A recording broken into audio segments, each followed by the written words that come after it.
নমস্কার প্রিয় শ্রোতা বন্ধুরা, রাধা কৃষ্ণের চ্যানেলে, রাধা কৃষ্ণ উইথ পিয়ালি চ্যানেলে আমি পিয়ালি আছি আজকে আপনাদের সাথে শ্রীমদ্ ভগবত গীতা পাঠ করে শোনানোর জন্য। প্রিয় শ্রোতা বন্ধুরা, আশা করছি তা আপনাদের ভালো লাগবে। প্রিয় শ্রোতা বন্ধুরা, শ্রীমদ্ ভগবত গীতা পাঠ যা প্রতিটি জীবের সকল স্তরের ব্যক্তি এবং সকল মানুষকে অবশ্যই শোনা বা পড়া উচিত। প্রিয় শ্রোতা বন্ধুরা, শ্রীমদ্ ভগবত গীতা পাঠ যা ব্যক্তির ব্যক্তিত্বকে প্রকাশ করতে কিন্তু পরিচয় ঘটায়। সুতরাং প্রিয় শ্রোতা বন্ধুরা, শ্রীমদ্ ভগবত গীতা পাঠ যা আমাদের সকল ব্যক্তিদের অবশ্যই শোনা বা পড়া উচিত। সুতরাং শ্রীমদ্ ভগবত গীতা পাঠ অবশ্যই শ্রবণ করুন এবং শুনতে থাকুন। প্রিয় শ্রোতা বন্ধুরা, আজকের আলোচ্য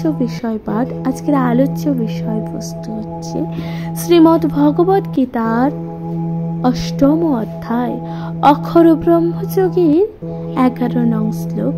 ভগবান শ্রীকৃষ্ণ এই শ্লোকে কি বলছেন, আসুন তার যথার্থ ব্যাখ্যা করা যাক।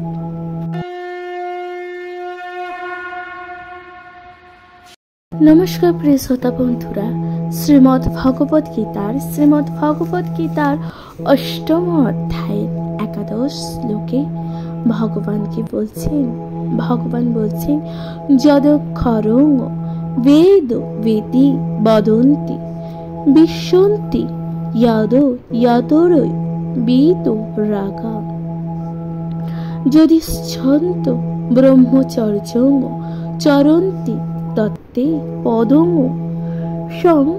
সংগ্রহেণ প্রবঙ্খ। প্রিয় শ্রোতা বন্ধুরা, ভগবান শ্রীকৃষ্ণ এই শ্লোকটি বললেন, এই শ্লোকের অনুবাদী ভগবান কি বলছেন দেখুন। ভগবান বলছেন, বেদ পণ্ডিতেরা যাকে অক্ষর বলে অভিহিত করেন, বিষয়ে আসক্তি শূন্য সন্ন্যাসীরা যার মধ্যে প্রবেশ করেন, ব্রহ্মচারীরা যাকে লাভ করার ইচ্ছায় ব্রহ্মচর্য পালন করেন, তার কথা আমি সংক্ষেপে তোমাকে বলবো। প্রিয় শ্রোতা বন্ধুরা, ভগবান কত সুন্দরভাবে অনুবাদের ব্যাখ্যা করেছেন, আশা করছি তা আপনারা বুঝতে পারছেন। প্রিয় শ্রোতা বন্ধুরা, এরপর ভগবান শ্রীকৃষ্ণ তাৎপর্যে কি বলছেন দেখুন। ভগবান তাৎপর্যে বলছেন, ভগবান শ্রীকৃষ্ণ ষঠ চক্র যোগ অভ্যাসের জন্য অর্জুনকে পরামর্শ দিয়েছিলেন। এই যোগ অভ্যাসে প্রাণ ও বায়ুকে দুই ভুরু মাঝখানে স্থাপন করতে হয়। অর্জুন ষঠ চক্র যোগ জানতেন না বলে মেনে নিয়ে পরবর্তী শ্লোকগুলিতে ভগবান তার অভ্যাস পদ্ধতির বর্ণনা করেছেন। ভগবান শ্রীকৃষ্ণ এখানে ব্যাখ্যা করেছেন যে ব্রহ্ম যদিও অনন্তই, তবু তার বিভিন্ন প্রকাশ আছে। বিশেষত নির্বিশেষবাদীদের কাছে অক্ষর বা ওঙ্কার, ওং শব্দ ব্রহ্ম থেকে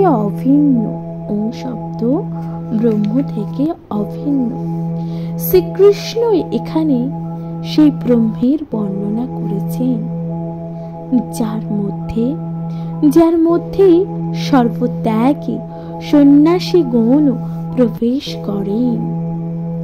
বৈদিক শিক্ষার রীতি অনুসারে বিদ্যার্থীদের শুরু থেকেই ওম উচ্চারণের শিক্ষা দেওয়া হয় এবং তারা আচার্যদেবের সান্নিধ্য থেকে পূর্ণ ব্রহ্মচর্য পালন করে নির্বিশেষ ব্রহ্মজ্ঞান লাভ করেন। প্রিয় শ্রোতা বন্ধুরা, এভাবে তারা ব্রহ্মের দুটি স্বরূপ সম্বন্ধে অবগত হন। শিষ্যের পারমার্থিক উন্নতির জন্য এই অনুশীলন অতি আবশ্যক। প্রিয় শ্রোতা বন্ধুরা, ভগবান শ্রীকৃষ্ণ বলছেন আধুনিক যুগে এই রকম ব্রহ্মচারী জীবন যাপন করা একেবারেই অসম্ভব। আধুনিক যুগে সমাজ ব্যবস্থা এমন পরিবর্তন হয়েছে যে বিদ্যার্থীর জীবন শুরু থেকে ব্রহ্মচর্য পালন করা সম্ভবই নয়। সারা বিশ্বে জ্ঞানের বিভিন্ন বিভাগের জন্য অনেক শিক্ষা কেন্দ্র রয়েছে, কিন্তু এমন একটিও শিক্ষা কেন্দ্র নেই যেখানে ব্রহ্মচর্য আচরণ করার শিক্ষা দেওয়া হয়। প্রিয় শ্রোতা বন্ধুরা, ভগবান বলছেন, দেখুন যে আধুনিক যা যুগ হয়েছে, এখানে ব্রহ্মচর্যচারী জীবন যাপন কাটানো একেবারেই অসম্ভব। এমনকি বিদ্যার্থীরাও কিন্তু এই ধরনের জীবন যাপন অতিবাহিত করতে পারে না।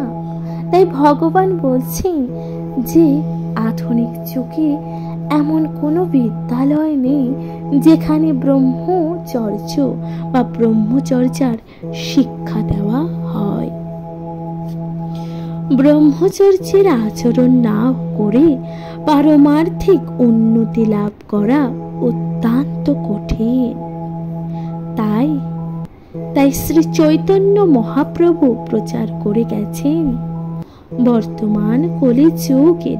বর্তমান কলিযুগের শাস্ত্র বিধান অনুসারে হরে কৃষ্ণ কৃষ্ণ কৃষ্ণ হরে হরে, হরে রাম রাম রাম হরে হরে এই মহামন্ত্র কীর্তন করা ছাড়া পরম তত্ত্ব উপলব্ধির আর কিন্তু কোনো উপায় নেই।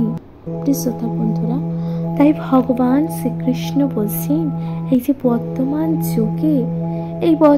যুগে তাহলে কিভাবে মানুষ এই কলিযুগে শাস্ত্র বিধান করবে, তার একমাত্র উপায় হচ্ছে হরে কৃষ্ণ মহামন্ত্র কীর্তন করার।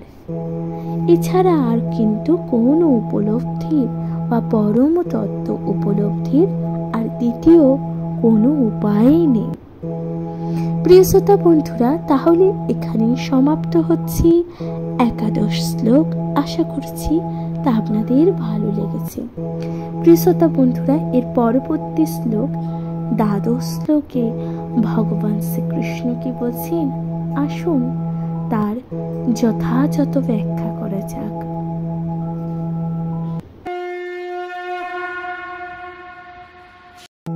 নমস্কার প্রিয় শ্রোতা বন্ধুরা, শ্রীমদ্ ভগবত গীতার অষ্টম অধ্যায় অক্ষর ব্রহ্মযোগের দ্বাদশ শ্লোকে ভগবান শ্রীকৃষ্ণ কি বলছেন? ভগবান বলছেন, সর্বদারানি সংযম্য মনোহৃদি নিরুদ্ধি চ মূর্ধায়াত্মানো প্রাণমস্থিত যোগধারা নাম। প্রিয় শ্রোতা বন্ধুরা, ভগবান শ্রীকৃষ্ণ এই শ্লোকের অনুবাদে কি বলছেন? অনুবাদে বলছেন, ইন্দ্রিয়ের সব কয়েকটি দ্বার সংযত করে মনকে হৃদয়ে নিরোধ করে এবং মস্তকের উপরিভাগে প্রাণ স্থাপন করে যোগে স্থিত হতে হয়। ভগবান শ্রীকৃষ্ণ কত সুন্দরভাবে ব্যাখ্যা করেছেন, আশা করছি তা আপনারা বুঝতে পারছেন। এরপর ভগবান শ্রীকৃষ্ণ তাৎপর্যে কি বলছেন? তাৎপর্যে ভগবান বলছেন, এখানে পরামর্শ দেওয়া হয়েছে যে যোগাভ্যাস করার জন্য সর্বপ্রথমে ইন্দ্রিয় তৃপ্তর সব কয়েকটি দ্বারও বন্ধ করতে হতে হবে।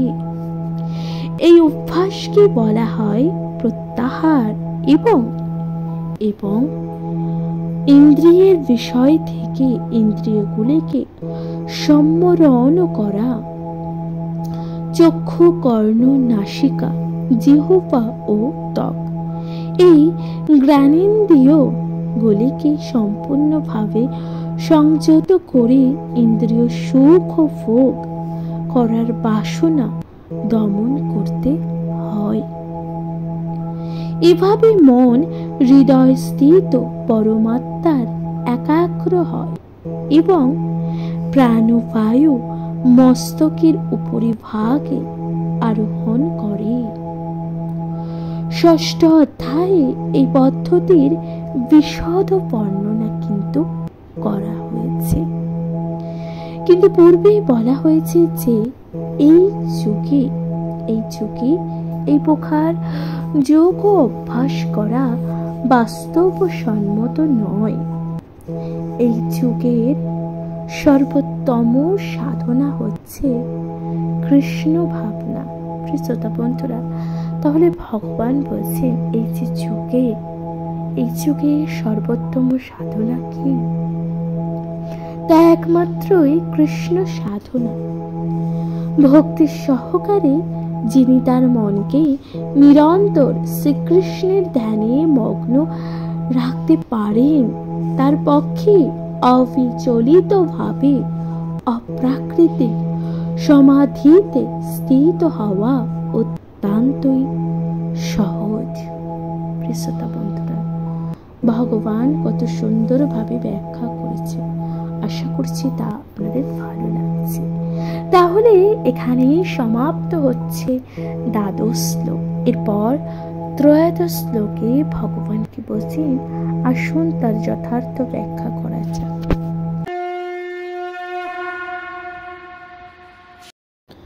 নমস্কার প্রিয় শ্রোতা বন্ধুরা, শ্রীমদ্ ভগবত গীতার অষ্টম অধ্যায় অক্ষর ব্রহ্মযোগের 13 নং শ্লোকে ভগবান শ্রীকৃষ্ণ কি বলছেন? ভগবান বলছেন, ওম ওম ইত্যকাঙ্ক্ষর ব্রহ্ম ব্যাহরণ স্মান মনুসরণ ইয়ং প্রয়াতি তজ্জম দ্রহ্যং সয়াতি পরমাং গতিম। প্রিয় শ্রোতা বন্ধুরা, ভগবান শ্রীকৃষ্ণ বলছেন অনুবাদে, যোগাভ্যাসী পবিত্র ওঙ্কার উচ্চারণ করতে করতে কেউ যদি পরমেশ্বর ভগবানকে স্মরণপূর্বক দেহত্যাগ করেন, তিনি অবশ্যই পরমাগতি লাভ করবেন। প্রিয় শ্রোতা বন্ধুরা, তাহলে ভগবান কত সুন্দরভাবে বললেন যে যোগাভ্যাসে প্রবৃত্ত হয়ে কেউ যদি পবিত্র ওম শব্দটি উচ্চারণ করতে করতে কেউ যদি দেহত্যাগ করে, সে ব্যক্তি কিন্তু পরম গতি লাভ করবে। ভগবান শ্রীকৃষ্ণ তাই বলছেন। ভগবান তাৎপর্যে কি বলছেন? তাৎপর্যে বলছেন, এখানে স্পষ্টভাবে বলা হয়েছে যে ওঙ্কার ব্রহ্ম ও ভগবান শ্রীকৃষ্ণ অভিন্ন। ওং হচ্ছে ভগবান শ্রীকৃষ্ণের নির্বিশেষ শব্দ ব্রহ্ম, কিন্তু হরে কৃষ্ণ নামেও ওং নিহিত আছে। এই যুগের জন্য হরে কৃষ্ণ মহামন্ত্র কীর্তন স্পষ্টভাবে অনুমোদিত হয়েছে। তাই কেউ যদি জীবনের অন্তিম কালে হরে কৃষ্ণ কৃষ্ণ কৃষ্ণ হরে হরে, হরে রাম রাম রাম হরে হরে এই মহামন্ত্র কীর্তন করতে করতে দেহত্যাগ করেন, তাহলে নিঃসন্দেহে তিনি তার সাধনা অনুসারে যে কোনো একটি চিন্ময় লোকে পৌঁছাবেন। কৃষ্ণ ভক্তেরা কৃষ্ণ লোক গোলক বৃন্দাবনে প্রবেশ করেন। সবিশেষবাদীদের জন্য বৈকুণ্ঠ লোক নামক পরব্রহ্মে আরো অসংখ্য অসংখ্য গ্রহলোক আছে। আর নির্বিশেষবাদীদের স্থিত হন ব্রহ্ম জ্যোতিতে। শ্রোতা বন্ধুরা, ভগবান শ্রীকৃষ্ণ কত সুন্দরভাবে বলেছেন যে 13 নং শ্লোকে ব্যাখ্যা করেছেন। তাহলে এখানে সমাপ্ত হচ্ছে 13 নং শ্লোক। আশা করছি তা আপনাদের ভালো লাগবে। প্রিয় শ্রোতা বন্ধুরা, শ্রীমদ্ ভগবত গীতা পাঠ আপনারা কি কোথা থেকে শুনছেন অবশ্যই আপনাদের মূল্যবান মতামত দিয়ে জানাবেন। চ্যানেলে প্রথমবার শুনে থাকলে অবশ্যই চ্যানেলটিকে সাবস্ক্রাইব করে দেবেন এবং শুনতে থাকবেন শ্রীমদ্ ভগবত গীতা পাঠ। এর পরবর্তী শ্লোক 14 নং শ্লোকে ভগবান শ্রীকৃষ্ণ কি বলছেন আসুন তার যথাযথ ব্যাখ্যা করা যাক।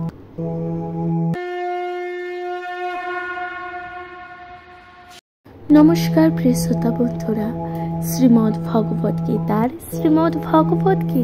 8ম অধ্যায় অক্ষর ব্রহ্মযোগের 14 নং শ্লোকে ভগবান শ্রীকৃষ্ণ কি বলছেন? ভগবান বলছেন, অন্যেন চেতা শত তং ইয়ং মাং স্মরন্তি নিত্যস্য তস্মাহং সুলভ পার্থ নিত্যযুক্তস্য যোগেন। প্রিয় শ্রোতা বন্ধুরা, এই যে ভগবান বললেন, এই যে শ্লোকটি, এর অনুবাদে ভগবান কি বলছে? ভগবান শ্রীকৃষ্ণ বলছেন, হে পার্থ,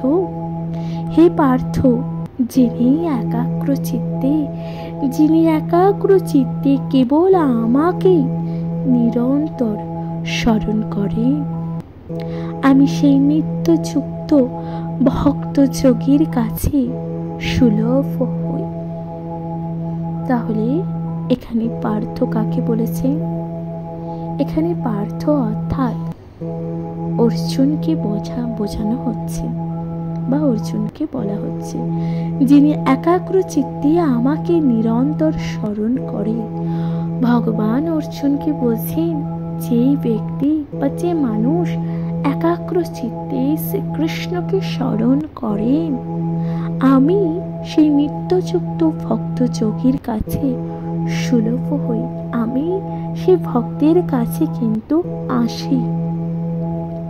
এরপর ভগবান তাৎপর্যে বলছেন, ভক্তি যোগের মাধ্যমে পরমেশ্বর ভগবান সেবায় নিয়োজিত থেকে শুদ্ধ ভগবত বা ভক্তগণ যে চরম লক্ষ্যে উপনীত হতে পারেন তা বিশেষভাবে এই শ্লোকে বর্ণনা করা হয়েছে। পূর্ববর্তী শ্লোকগুলি আর্ত অর্থাৎ দুর্দশাগ্রস্ত অত্যার্থিক জড়জাগতিক ভোগ সন্ধানী জিজ্ঞাসু বা জ্ঞানলাভে আগ্রহী এবং জ্ঞানী মানে চিন্তাশীল ও দার্শনিক, এই 4 রকমের ভক্তদের কথা এখানে কিন্তু বলা হয়েছে। জড় জগতের বন্ধন থেকে মুক্ত হবার বিভিন্ন পন্থা কর্মযোগ, জ্ঞানযোগ ও হঠযোগের বর্ণনা করা হয়েছে। এই সমস্ত যোগ পদ্ধতিতে কিছুটা ভক্তি ভাব মিশ্রিত থাকে, কিন্তু এই শ্লোকটিতে জ্ঞান, কর্ম কিংবা হঠযোগের কোন রকম সংমিশ্রণ ছাড়াই বিশেষ করে বিশুদ্ধ ভক্তিযোগের কথা বর্ণনা করা হয়েছে। অন্যান্য চেতা শব্দটির মাধ্যমে বোঝানো হয়েছে যে শুদ্ধ ভক্তিযোগীর ভক্ত ভগবান শ্রীকৃষ্ণকে ছাড়া আর কিছুই চান না। তাই শুদ্ধ ভক্ত স্বর্গারোহণ, ব্রহ্মজ্যোতিতে বিলীন হওয়া অথবা ভগবন্ধন থেকে মুক্তি কামনা করেন না। শুদ্ধ ভক্ত কোনো কিছুই অভিলাষ করেন না। শ্রী চৈতন্য চরিতামৃতে গ্রন্থে শুদ্ধ ভক্তকে বলা হয়েছে নিষ্কাম, অর্থাৎ তার নিজের স্বার্থের জন্য কোনো বাসনাই থাকে না। তিনি কেবল পূর্ণ শান্তি লাভ করতে পারেন।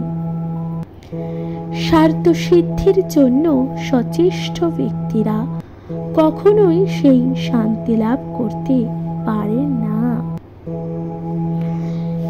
জ্ঞানযোগী, কর্মযোগী অথবা হঠযোগীর প্রত্যেকেই নিজ নিজ বাসনা থাকে, কিন্তু শুদ্ধ ভক্তির কেবল পরমেশ্বর ভগবানের প্রসন্নতা বিধান করা ছাড়া অন্য কোনো বাসনাই থাকে না। তাই ভগবান বলেছেন যে তার অন্যান্য ভক্তের কাছে তিনি সুলভ। শুদ্ধ ভক্ত মাত্রই সদা সর্বদাই শ্রীকৃষ্ণের কোনো একটি অপ্রাকৃতিক রূপের মাধ্যমে তার ভক্তিযুক্ত সেবায় নিয়োজিত থাকে। শ্রীরামচন্দ্র ও শ্রী নৃসিংহদেবের মতো শ্রীকৃষ্ণের বিবিধ সাংস প্রকাশ ও অবতার আছেন এবং ভক্ত পরমেশ্বরীর ভগবানের এইসব অপ্রাকৃতিক রূপের যে কোনো একটিতেও প্রেম ও ভক্তি সহকারে মনোনিবেশের জন্য বেছে নিতে পারে। তাই ভগবান বলছেন, এই প্রকার ভক্তির অন্যান্য যোগ ও অনুশীলনকারীদের মতো বিভিন্ন প্রতিবন্ধকতার সম্মুখীন হতে হয়। ভক্তি যোগ অত্যন্ত সরল, শুদ্ধ ও সহজ সাধ্য। কেবলমাত্র হরে কৃষ্ণ মহামন্ত্র কীর্তন করার মাধ্যমে যে কেউই এই যোগ সাধনা শুরু করতে পারে। ভগবান সকলের প্রতি করুণাময়। তবে পূর্বেই যেটি আলোচনা করা হয়েছে, অন্যান্য চিত্তে সর্বদা তার সেবায় নিয়োজিত ভক্তির প্রতি তিনি বিশেষভাবে অনুরক্ত। এই প্রকার ভক্তদের ভগবান নানানভাবে সাহায্য করে। বেদে কঠোপনিষদে বলা হয়েছে যে যমি বৈশ্য বৃষুনোতে তেন লভ্যস্ত শৌর্য আত্মা ব্রিবোর্নোতে তনু স্মাম। পরমেশ্বর ভগবানের প্রতি আত্মসমর্পণ করে যিনি নিরন্তর ভক্তি যোগে তার সেবায় নিয়োজিত রয়েছেন, তিনি পরমেশ্বর ভগবানকে যথাযথভাবে জানতে পারেন। ভগবদ্গীতাতে বলা হয়েছে যে দদামি বুদ্ধি যোগং তম। এই ধরনের ভক্তকে ভগবান পর্যাপ্ত বুদ্ধি দান করেন, যাতে তিনি তাকে সম্পূর্ণরূপে অবগত হয়ে তার চিন্ময় ধামে প্রবেশ করতে পারেন। শুদ্ধ ভক্তির একটি বিশেষ গুণ হচ্ছে তিনি স্থান কাল বিবেচনা না করে অবিচলিতভাবে সর্বদাই শ্রীকৃষ্ণের চিন্তা করে। প্রিয় শ্রোতা বন্ধুরা, তাহলে একজন শুদ্ধ ভক্তের কি গুণ রয়েছে? একটি শুদ্ধ ভক্তের গুণ রয়েছে, তিনি কিন্তু কোনো রকম স্থান কাল বিবেচনা করে কৃষ্ণ নাম জপ করেন না। সুতরাং তিনি স্থান কাল বিবেচনা না করে অবিচলিতভাবে সর্বদাই শ্রীকৃষ্ণের কথা চিন্তা করে। তার কাছে কোনো বাধা বিঘ্নই আসতে পারে না। তাই তিনি যে কোনো স্থানে এবং যে কোনো সময়ে তার সেবা সম্পাদন করতে পারেন। কেউ কেউ বলেন যে শ্রী বৃন্দাবনের মতন ধামে অথবা ভগবানের লীলাভূমিতেই কেবল ভক্তদের বাস করা উচিত। কিন্তু শুদ্ধ ভক্ত যে কোনো জায়গাতে থাকতে পারেন এবং সেখানে তার শুদ্ধ ভগবত ভক্তির প্রভাবে শ্রী বৃন্দাবনের মতন পবিত্র পরিবেশের সৃষ্টি করতে পারেন। শ্রী চৈতন্য মহাপ্রভুকে অদ্বৈত আচার্য বলেছেন, হে প্রভু, তুমি যেখানেই থাকো না কেন সেই স্থান শ্রী বৃন্দাবন। প্রিয় শ্রোতা বন্ধুরা, তাহলে দেখুন এখানে অদ্বৈত আচার্য কে বলেছেন? শ্রী অদ্বৈত আচার্য বলেছেন, হে প্রভু, শ্রীকৃষ্ণকে বলছেন, হে প্রভু, তুমি যেখানেই থাকো না কেন সেই স্থানে কিন্তু বৃন্দাবন ধাম হয়ে যায়, তাই না? এরপর ভগবান বলছেন, শততম নিত্যস্য কথা দুটির দ্বারা বোঝানো হচ্ছে যে সদা সর্বদা নিয়মিতভাবে অথবা প্রতিদিন শুদ্ধ ভক্ত সর্বক্ষণ ভগবান শ্রীকৃষ্ণকে স্মরণ করেন এবং তার ধ্যান করে। এগুলি হচ্ছে শুদ্ধ ভক্তের গুণ এবং এই অন্যান্য ভক্তির ফলে ভগবান তার কাছে এতটাই সুলভ। গীতার ভক্তি যোগকে শ্রেষ্ঠ যোগ বলে বর্ণনা করা হয়েছে। সাধারণত ভক্তি যোগীরা 5 প্রকারের ভগবানের সেবায় নিয়োজিত থাকে। প্রিয় শ্রোতা বন্ধুরা, তাহলে এই যে 5 প্রকার ভক্তি যোগের কি কি? 1 নম্বর হচ্ছে শান্ত ভক্তি, নিষ্ক্রিয় উদাসীন ভাবে ভগবানের সেবা করা। দ্বিতীয় হচ্ছে দাস্য ভক্ত, দাস্যভাবে ভগবানের সেবা করা। তৃতীয় হচ্ছে সখ্য ভক্ত, সখারূপে ভগবানের সেবা করা। চতুর্থ হচ্ছে বাৎসল্য ভক্ত, অর্থাৎ পিতা মাতা রূপে ভগবানের সেবা করা। পঞ্চম হচ্ছে মাধুর্য ভক্ত, প্রেয়সী রূপে ভগবানের সেবা করা। তাহলে এই যে 5 প্রকারের সেবা করার কথা ভগবানকে তা বলা হয়েছে। তাহলে শান্ত ভক্ত মানে কি?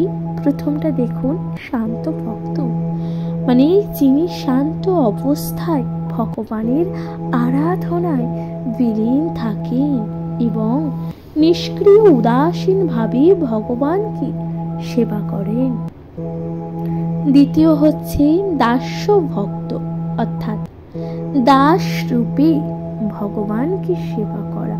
অর্থাৎ কোনো মানুষ, সে ব্যক্তি নিজেকে ভগবানের দাস রূপে স্বীকার করে ভগবানকে নিয়মিত সেবা করছেন।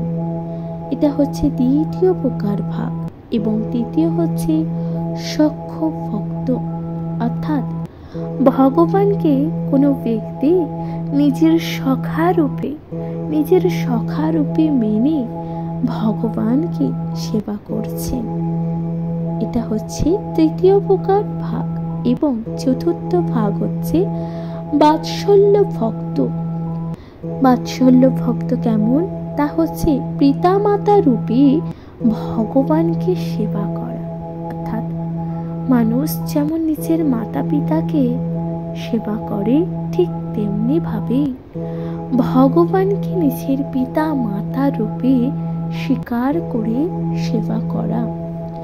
পঞ্চম এবং অন্তিম ভাগ হচ্ছে মাধুর্য ভক্তি, অর্থাৎ প্রেয়সী রূপে, অর্থাৎ ভগবানকে নিজেকে ভালোবেসে ভগবানকে সেবা করা।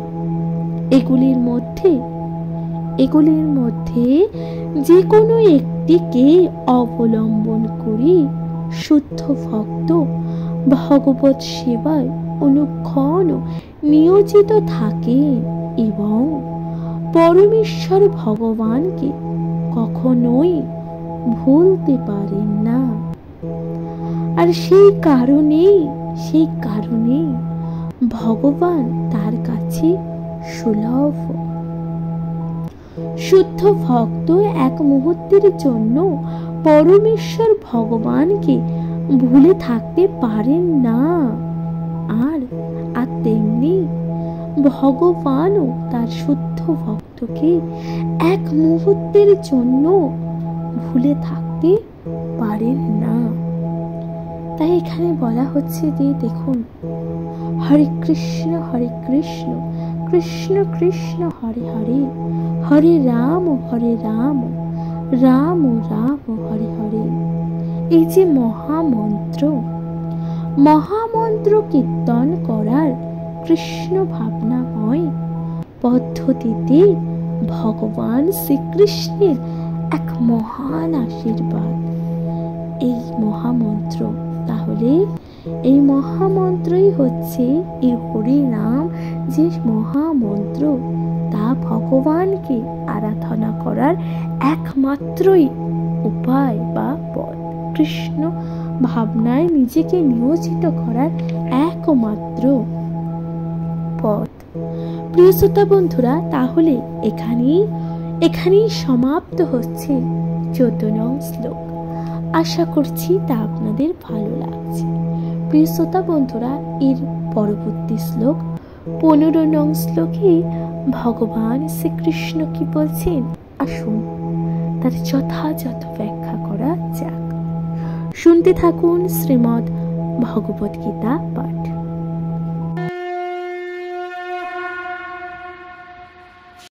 নমস্কার প্রিয় শ্রোতা বন্ধুরা, শ্রীমদ্ ভগবত গীতার 8ম অধ্যায় অক্ষর ব্রহ্মযোগের 15 নং শ্লোকে ভগবান শ্রীকৃষ্ণ কি বলছেন, আসুন তার যথাযথ ব্যাখ্যা করা যাক। ভগবান বলছেন, মাম বৈদ্য পুনর্জন্ম দুঃখালয় ম শাশ্বতম নাম্পোষ্ণোতি বন্তি মহাত্মান সংসিদ্ধেন পরমাং গতা। প্রিয় শ্রোতা বন্ধুরা, তাহলে ভগবান শ্রীকৃষ্ণ কি বলছেন?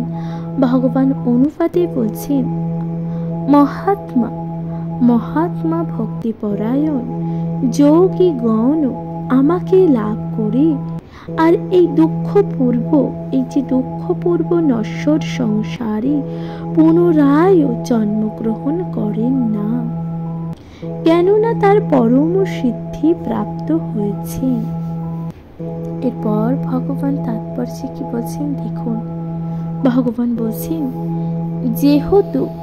যেহেতু এই অনিত্য জড় জগতের জন্ম মৃত্যু জরা ও ব্যাধিরূপী ক্লেশের দ্বারা জর্জরিত, তাই যিনি পরমার্থ সাধন করে কৃষ্ণ গোলক বৃন্দাবনে গমন গতি লাভ করেন, তিনি আর ফিরে আসতে চান না। পরম ধামকে বৈদিক শাস্ত্রে অব্যক্ত এবং অক্ষর ও পরমা গতি বলে বর্ণনা করা হয়েছে।